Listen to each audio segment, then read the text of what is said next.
দর্শক দেখতে পাচ্ছেন উদ্ধার অভিযানের মুহূর্তে যে উৎসুক জনতা রয়েছে, উৎসুক জনতা কিন্তু একজন পকেট মারকে কিন্তু আটক করেছেন। এরপর কিন্তু তাকে কিন্তু গণদলে দেওয়ার চেষ্টা করছেন।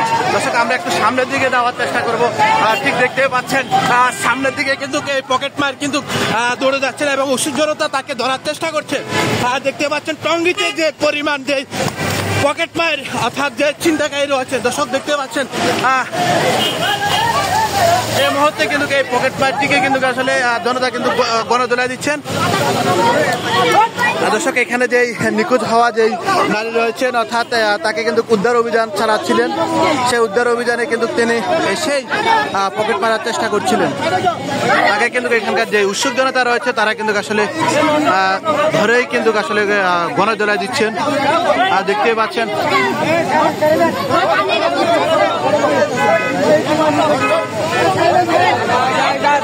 দর্শক ঠিক ঢাকা ময়মনসিংহ মহাসড়কে কিন্তু যে উদ্ধার অভিযান চালাচ্ছিলেন, যেই নিখোঁজ হওয়া ম্যানহোলের ভিতরে পড়ে যে নিখোঁজ হওয়া নারীর যে উদ্ধার অভিযান থেকে একজন পকেট মারকে কিন্তু যেই এখানকার যে জনতা রয়েছে জনতা কিন্তু আটক করেছেন।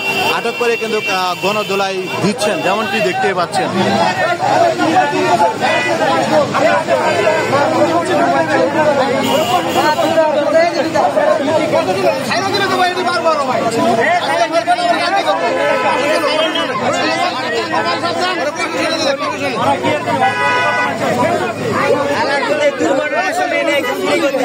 দর্শক দেখুন এখানে পুরো এলাকা শোকাহত, সেখানে কিন্তু এই পকেট মার কিন্তু আসলে ঢুকেই কিন্তু তিনি মানুষের মোবাইল আসলে কিন্তু ছিনিয়ে নেওয়ার চেষ্টা করছিলেন। পরক্ষণে কিন্তু এখানে যেই উৎসুক জনতা রয়েছেন তাকে কিন্তু ধরেই কিন্তু এখানে কিন্তু গণদোলা দিচ্ছে, দেখতেই পাচ্ছেন। এই দেখুন